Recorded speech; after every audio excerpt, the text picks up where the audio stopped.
العسكري باسم كتائب القسام أبو عبيدة إن القسام قررت الإفراج غدا عن المجندات الإسرائيلية. كتائب القسام استهداف دبابتين من نوع ميركافا بقذائف الياسين 105 قرب مسجد الصراط في مدينة رفح.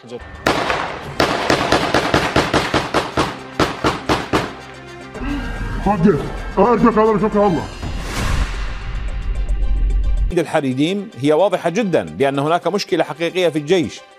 يضاف إلى هذا بأن حتى دخول قال الرئيس التركي رجب طيب أردوغان أن إسرائيل ترتكب جرائم حرب في غزة. إن من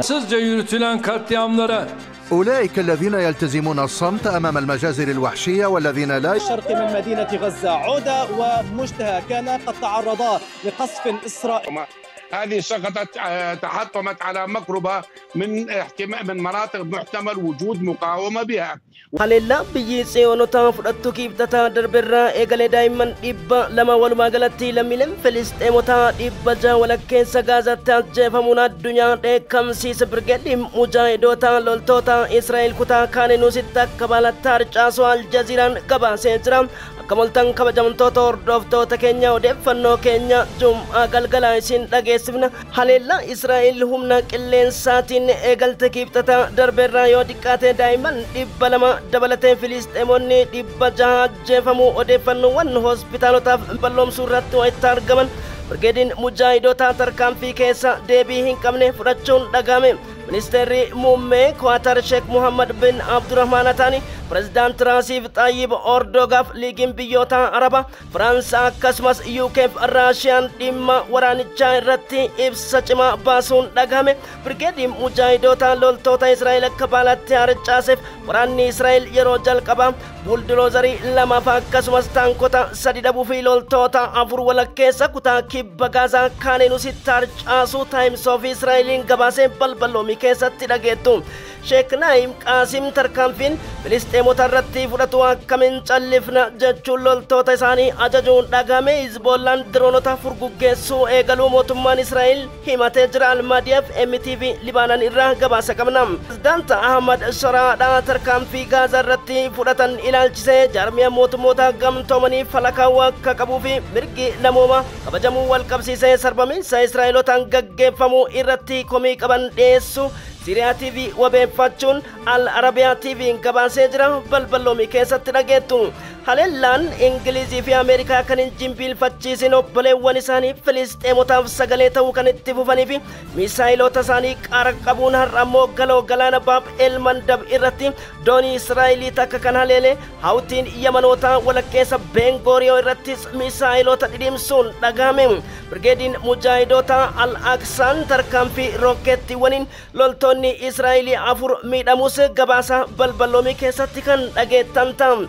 waliigaltee dhimma niikilaaraa Iraan irratti Israa'el fi Ameerikaan peentaagonitti mari'achuu fi kan jedhu odeeffannoon taareen argatte qabatama ta'uu erga dhagahanii Ayatullah Sayyid Ali Al-Khameneidha. Israa'el fi Ameerikaa abaaran Israa'el tarkaanfiin ishee eeggatu guddaa jechuun akkasumas ministeerri damee alaa Iraanota ibsa bal'aa kennanii gurraan isin geenya. President Vladimir Vladimirovich Putin Sergei Shoigu ministeera ittisaa kan raayyaa waliigala Moskoo gara Kooriyaa kaabaatti ergan misaayila farraa qolannaa humna qilleensaaf akkasumas xiyyaarota addunyaa bebbeekamoo hunda dhidhimsuu danda'u Kim Jong-un furguggeessuun dubbitti imala Shoiguutiif akkasumas imalli Kooriyaa dubbii peentaagoniif mallattoo gaaffii ta'e jedhama. Waraanni ba'aa gidduu galeessaa garamitti deema? Deeggarsi namoomaa Gaazaa irraa cituun ji'a Ramadaanatiin wal qabsiisee weerarri West Bankitti taasifamuuf tarkaanfiiwwan waliigala duuchaa duguggaa sanyummaa xiyyaaraa fi waraana lafootiin fudhatamaa jiru sagalee guddaan manni marii mootummoota gamtoomanii murteessus falliin argamne. Kabajamtoota hordoftoota keenya maddee gabaasa Al Jazeera, Al Arabiyaa, Hindustan Times, Times of India, Times of Israel, Jerusalem Post, Associated Press, Reuters, Middle East Monitor, The Wall Journal Illustrated, Washington Post, New York Times, Asia, RT Today, Bannet dhiyaanne jirra. Hanga xumura sagantaa keenyatti kanneen maatii keenyan ta'in subscribe gochuun maatii keenya ta'a. Like gochuun mallattoo bugduu quba cuqaasuun akkasumas odeeffannoowwan keenya saffisaan akka isin dhaqqaban like gochuun dagatina hiriyoota jaalataniif qooda.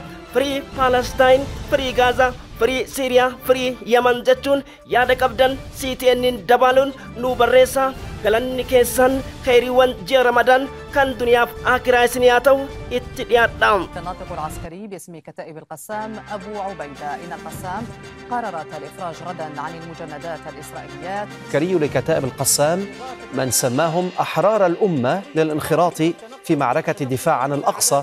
وسؤول الجيش كتائب القسام استهداف دبابتين من نوع ميركافا بقذائف الياسين 105 قرب مسجد الصراط في مدينة رفح جنوبية قطاع غزة.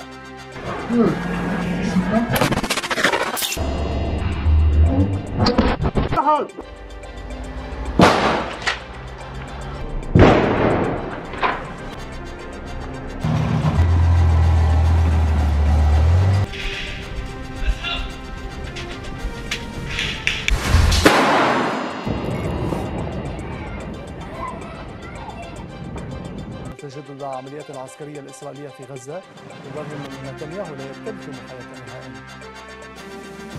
If Netanyahu truly cared about the hostages, إذا كان فلسطين رحمة واسعة، اللهم عليك بمن عادانا، اللهم شتت شملهم وأمرهم وفرج جمعهم. galteen dhukaasaa dhaabuu boqonnaa lammaffaa itti fufsiisuuf yaaliiwwan garaagaraa kaayiroo kwaatariif mataa ishee Ameerikaa gidduutti taasifamus dubbittiin murtee fedhii isaaniif akkasumas akkaataa isaan barbaadanitti seeratuma waliigaltee gaazaa dhuunfachuu danda'aniif Hamaas miskiinessuu danda'an kan bocatan warri Yahudotaaf akkasumas deeggarsi bulchiinsa Tiraampiin taasifamu Hamaas kuffisuu isaatiin wal qabsise erga waliigalteen boqonnaa lammaffaa dhume qixxata darbe irraa kaaseetiin hanga ammatti Filisxeemonni 100 daa'imman 200 dabalatee kan dhuman ta'u odeeffannoon hospitaalota gaazaa keessatti argamaniif ministeera fayyaa gaazaa ni ibsa. Tarkaanfiiwwan kanaan yoo xiqqaate Filisxeemonni 1425 madaa'uus ministeerri fayyaa gaazaa itti dabaluun ibseetira. Qondaaltonni siyaasaa Hamaas adeemsi Israa'el tarkaanfii walakkeessa gaazaa kutaawwan hunda waraanaaf taankota marsitee fudhachaa jirtu kun isaanuma salphisa malee jechuun dhagame. Haa ta'uutii xiinxaltoonni miidiyaalee idila addunyaa boqonnaan haarawaa gaazaa irratti banne kun Israa'el guddittii ijaaruuf nu gargaara jechuun xaaxaa guddaa keessatti kan argaman keessattuu adeemsi Shimbeetii fi Koreen Keniseetii wal dhabdee guddaaf hiriirri magaalota gurguddoo Tel Aviv Yerusaalem dabalatee bulchiinsa Benjamin Netanyahu balaaleffachuu irratti argama. Ugguramtoonni 59 harka Hamaas jiran duuchaa humna qilleensaas ta'e waraana lafoo harkaanis Hamaas harkaa butuu akka hin danda'in yeroo miidiyaaleen idila addunyaa gabaasaa jiranitti Doonaald Tiraamp Hamaas bineensa waan taateef balleessuuf murannee jirra jedhusi dubbittiin akka abjuu isaanii ta'uu hin dandeenye. 1987 wal'aansaa obbolummaaf qabsoo bilisummaa jechuun kan dhaabate waraanni Hamaas tarkaanfiiwwan keessattuu baha gidduu galeessaa keessatti Filisxeemota tiksuu fi injifannoowwan filannoo guddaa West Baankii fi akkasumas Gaazaa dhuunfachuu keessatti kan injifatee fi bulchiinsa Gaazaa hoogganuu irratti kan argamu Birgeediin Mujaahidota siyaasaa Hamaas jalatti hoogganamu tarkaanfiiwwan Israa'el onkoloolessa 7 2023 irra Israa'el laboobsuu kaayyoon isaa maal kan jedhus xiinxaltoonni haasa'uu irratti jiran. Haa ta'uutii waraana addunyaan keenya seerattiin hoogganamtuun qabne keessatti Filisxeemonni 70,000 ol calaafamanii manneen jireenyaa malee beelaaf dheebuun agabsamaa yeroo jiranitti heerri idila addunyaa tokkolleen kan mirga namoomaa falmuu dhabamee olaantummaan warra Jiwishotaaf akkasumas irree qabanidha mirkanaa'uu ifaan ifatti wayitti argamutti. Birgeediin Mujaahidota kaleessaaf har'as wal faana rookettiiwwan kutaa Israa'el irratti laboobsuu eegale waraanichi ammoo tarkaanfii yeroo kamiyyuu caalaa akka cimu Israa'eliin akeekkachiisee jira.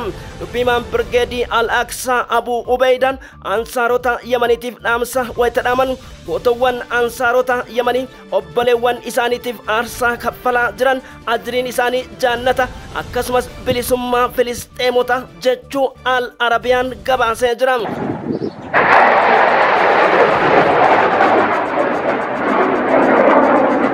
الناطق العسكري باسم كتائب القسام بموقف جماعة أنصار الله في اليمن وإسنادها لأهل غزة رغم الضريبة الباهظة التي يدفعونها لوفائهم للأقصى وفلسطين. وقال أبو عبيدة في تغريدة إن صواريخ اليمن تقاط ولا تزال عقدة الإجرام والسادية تعشعش في عقل هذا المحتل في غزة وفي الضفة وفي لبنان وفي سوريا وفي كل المنطقة في الإغاثة والإيواء وحرية الحركة والتنقل وتدفق المساعدات قطاع غزة، وكذلك في بيت لاهيا في مناطق الشمال. على العكس يعني العملية العسكرية التي جرت في مناطق الشمال على خطة الجنرالات أدت إلى مستوى الأفراد الجنود. ولكن لننظر إلى كيدية وانتقامية ضد السكان الفلسطينيين العزل، يحاولون استعراض العضلات واستعراض القوة. في جماعة أنصار الله الحوثيين يحيى سريع إن الجماعة نفذت عملية نوعية بصاروخ باليستي من نوع فلسطين 2 جنوب.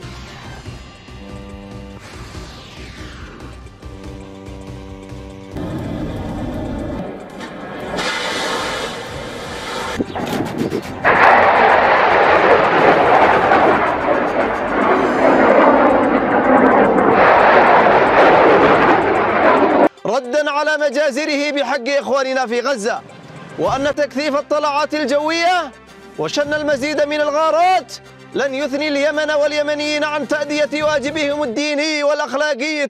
Hatauti weerara guddaa keessattu saba Samaariyaa fi Yihuudii jedhamu kutaa Jeenin manneen 34,000 ol diiguuf kan karoorfatte Israa'eel weerara gurguddaa taankotaaf buldoozerootaan diigaa akka jirtu Waafaa TV'n Palestine gabaasee jira.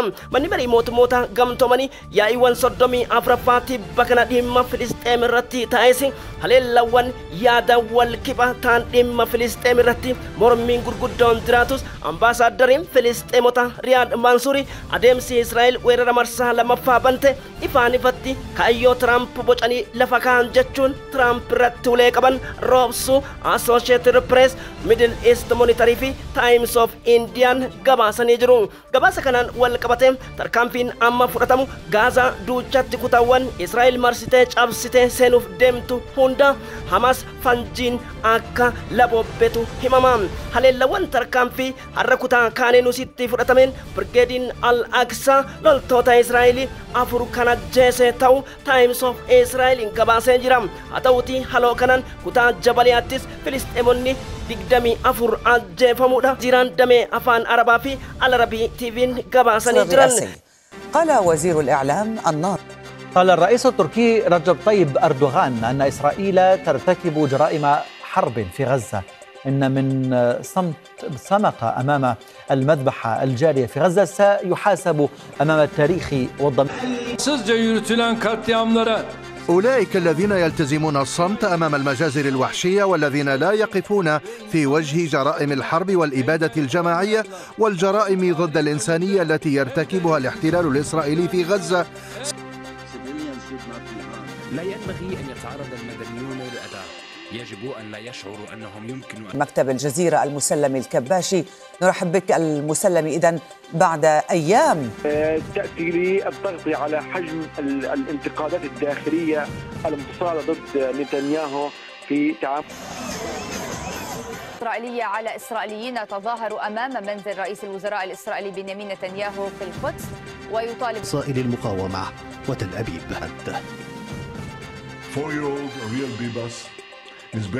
وضعوا جثة امرأة من غزة. بنيامين نتنياهو ما وصفته بالاحتلال الصهيوني النازي المسؤولية كاملة عن تداعيات العدوان الغادر على توانتونا تيدلتي أرجمن سادا وديدا أكسمس سنة دبلتين هللوان دبو ولي بون إنجليزي في أمريكا فرطان أنصارو تيماني جنبيل فانتشيز وكان دندن كوندالي دوبيما ورانا جنرال يحيى ساري أيبسانيم هللوان فلسطين مترتي ديماني فانكسمس وچدوغو غاسا نيوما بلوان كينيا يون دابتين ميسايلون كينيا أبداً هللا أمريكا في أكسمس يهودوتاف biyya baarsaaf akkasumas adawiiwwan Israa'eliitiif hin jilbeeffatu jechuun ibsa baasan. Qondaalli hoggana waliigalaa Abdul Malik Badraddiin Al-Huuti tarkaanfiin isin deeggarsa namoomaa Filisxeemota ugguruudhaan akkasumas weerarri West Bankitti taasifamuu fi deeggarsi namoomaa fi ifaan dukkana Gaazaan isin dhidhimtan hanga gallakkifamuu fi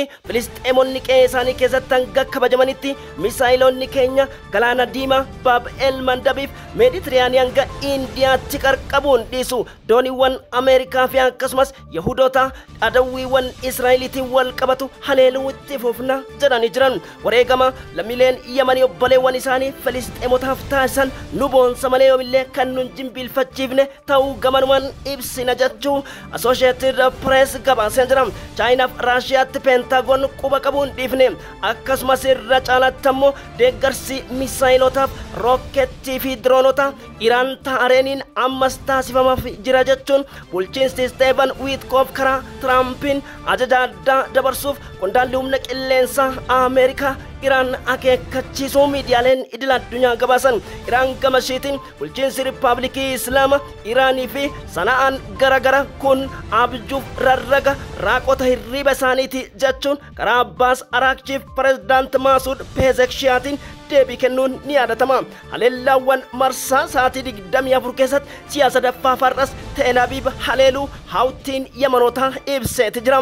Kana wal qabsiise Beengoriyoo Neebaatiin Ashkilooniif Teel Aviv mataa ishee haleeluuf ammas Hawtiin dhaadachuu miidiyaaleen idil addunyaa balballoomsuu irratti argaman. Yaayaa Saariyaa izni rabbiitiin tumsi obboleewwan keenyaaf taasifnu kan nasrii qabu kan dhugaa isaaniitiif ammas birman waan taateef itti fufna jechuun Teel Aviv gochootaa fi shira Filisxeemota irratti raawwachaa jirtu yoo kan irraan adabanne taate tarkaanfiin kana caalu Israa'el mudachuu akka jiru Hawtiin akeekkachiisee jira. عملية نوعية بصاروخ باليستي من نوع فلسطين 2.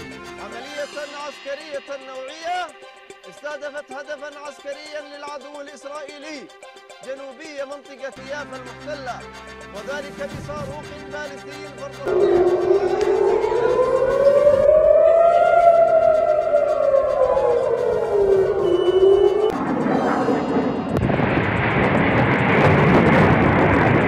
الفلسطيني المظلوم وردا على مجازر العدو الصهيوني المجرم بحق إخواننا في قطاع غزة نفذت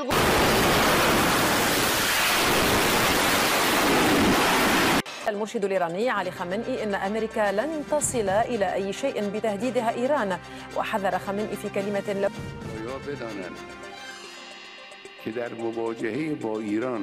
على أمريكا إدراك أن عيشية في إيران. والشق الآخر تناول التطورات المرتبطة بالتهديدات لإيران وبالعلاقة مع واشنطن.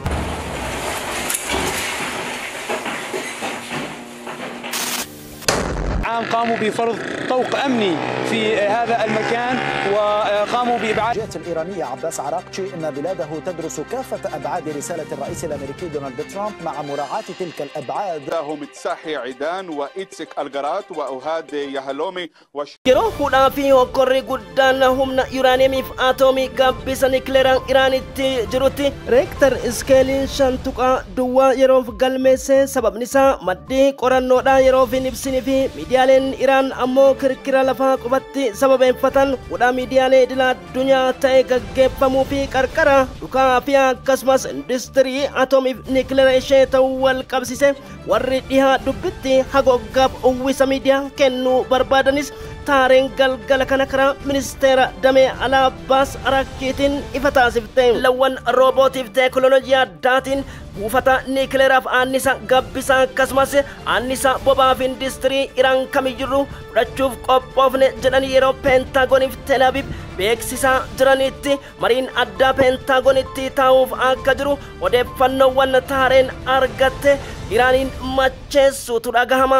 Aljaziiraa wabeeffachuun gabaasni Associated Press fi Reuters Independent akka jedhanitti taareen karaa baangoo olaanaa Riippaabilikii biyyatti Ayatullah Sa'iid Ali Al-Kaaminiitiin biyya Tsiyoonotaa fi warra waliigaltee hiikan beeyneef mirgi namoomaaf walabummaan mirga walqixxummaan haqaa maal akka ta'e hin beeyne wajjin haasaan qabnu jechuun erga duucha waliigaltee dhimma nikileeraa irratti haasa'uuf Tiraamp wajjin cufaniitii booda kirkirri lafaa kun raawwatame. Haa ta'u dhiyeenya kiiloomeetira 24 irratti kan har'a taheen kun ta'u miidiyaaleen Irna Tasniim gabaasanii jiru.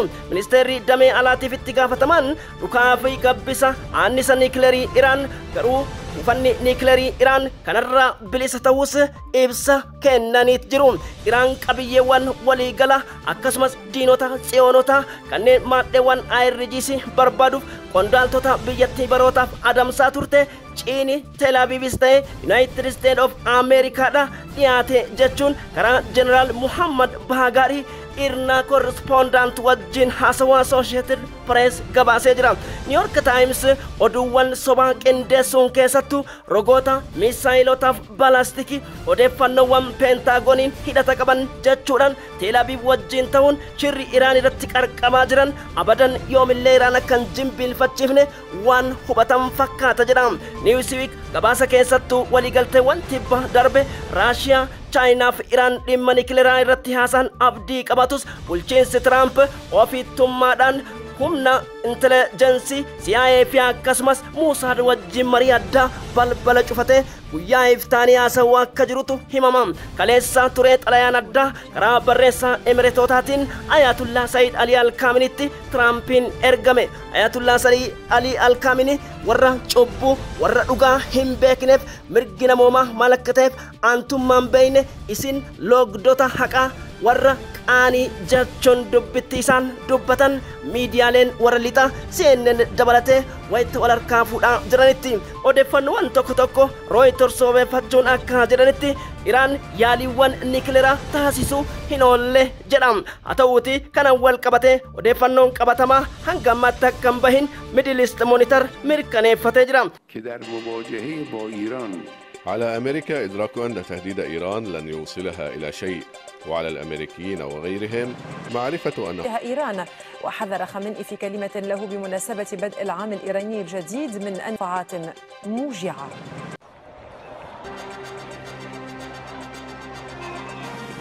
Secretary Hegseth have made clear. مثلما أوضح الرئيس ترامب ووزير الدفاع هيغسيث لا تسامح مع هذه الأعمال إلى هذه المنطقة. من ضمن هذه الأهداف بأن هذه المنطقة تعتبر منطقة استراتيجية كبيرة توجد فيها محطة للغاز كهدف اقتصادي كبير. يضاف إلى أهلا بكم مشاهدينا في هذه النافذة العسكرية التي نخصصها للحديث عن التطورات الميدانية للحرب الروسية.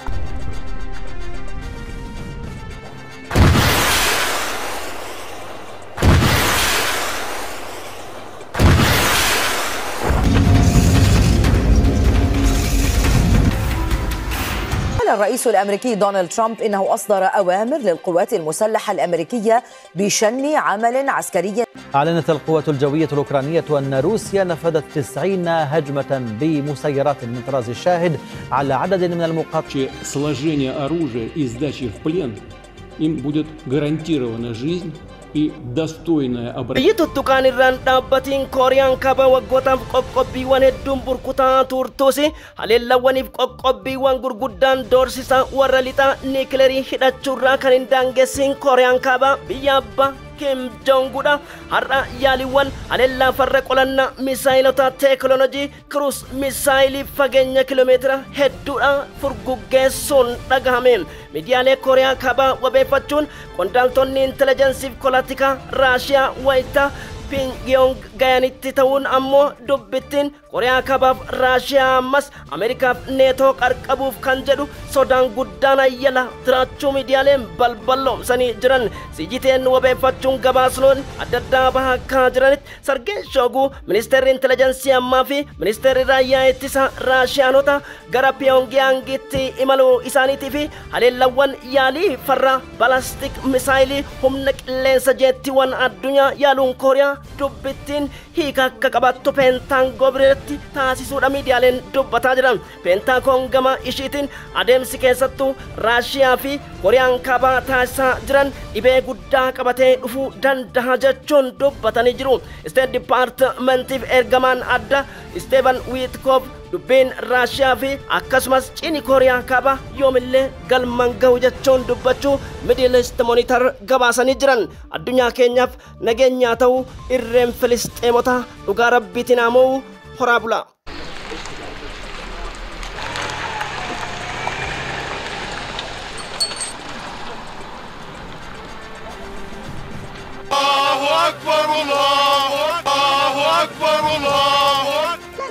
القيام الرافض للحرب الإسرائيلية المستمرة على قطاع غزة وعلى الأراضي الفلسطينية